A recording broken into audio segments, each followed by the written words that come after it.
मुसलमानों के लिए अलग देश की बात सबसे पहले सावरकर जी ने कही थी और सावरकर को भाजपा अपना इष्ट मानती है। जो मोहम्मद अली जिन्ना थे वो सावरकर के मानस पुत्र थे भारत के विभाजन के संबंध में जहाँ तक सवाल। भारत पाकिस्तान का विभाजन आज भी वो मुद्दा है जिसके घाव देश कभी भूल नहीं सकता और इस पर राजनीति भी जमकर होती है। नेता कई ऐतिहासिक किरदारों को विभाजन का जिम्मेदार ठहराते नहीं थकते। कोई जिन्ना को जिम्मेदार ठहराता है तो कई भारत के गांधी, नेहरू को।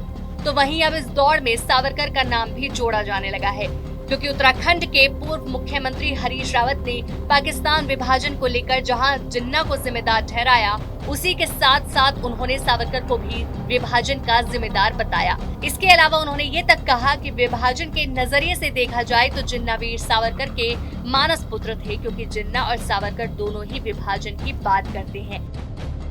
और रहा सवाल भाजपा, इसलिए इस देश के अंदर दो देश की बात, मुसलमानों के लिए अलग देश की बात सबसे पहले सावरकर जी ने कही थी और सावरकर को भाजपा अपना इष्ट मानती है। सावरकर से इस बात को, पाकिस्तान शब्द को जो है मोहम्मद अली जिन्ना ने लिया था। तो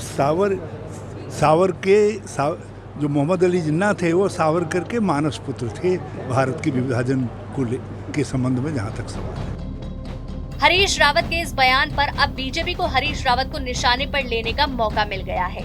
भाजपा के प्रदेश अध्यक्ष महेंद्र भट्ट ने कहा कि हरीश रावत पर अब बुढ़ापा झलकने लगा है, जबकि सच्चाई ये है कि वीर सावरकर के द्वारा आजादी के आंदोलन में दिए गए योगदान को भुलाया नहीं जा सकता है। भाजपा प्रदेश अध्यक्ष महेंद्र भट्ट ने कहा कि हरीश रावत अब राहुल गांधी की कही हुई बातों को दोहराने का काम कर रहे हैं। कांग्रेस के नेताओं के वीर सावरकर न पहले पसंद थे और न कांग्रेसी उन्हें पसंद करते हैं। देखिए, हरीश रावत जी अब धीरे धीरे बुढ़ापे के एक प्रकार से प्रभाव में आ गए हैं और वीर सावरकर जैसे जो राष्ट्रवादी, मैं कहूँगा संत, उनको मैं कह सकता हूँ, वो थे। और हम सब लोग जानते हैं कि देश की आज़ादी वीर सावरकर का जो योगदान था।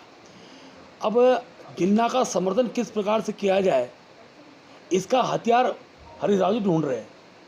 और जैसे पिछली बार पूरे उत्तराखंड के अंदर उन्होंने मुस्लिम यूनिवर्सिटी की बात की है, आज जिन्ना का गुणगान करने का एक नया रास्ता ढूंढ रहे हैं।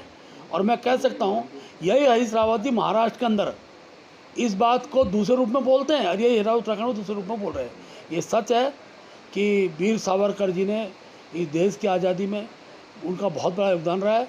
वीर सावरकर कांग्रेस को कतई पसंद नहीं है। हरीश रावत जी राहुल गांधी जी की ट्यून में ही बोल रहे हैं, लेकिन उत्तराखंड की जनता हरीश रावत जी के जो उनके वक्तव्य हैं उससे बहुत, मैं कह सकता हूँ कि समय आने पर उसका उत्तर यहाँ की जनता देगी। इस मामले में जमकर राजनीति हो रही है। हरीश रावत के बयान ने एक बार फिर से वीर सावरकर के मुद्दे को मुख्य राजनीति में लाकर खड़ा कर दिया है, जिसे देखकर लगता है कि अब बात शुरू जरूर उत्तराखंड से हुई है, लेकिन इसका असर दिल्ली में भी देखने को मिलेगा।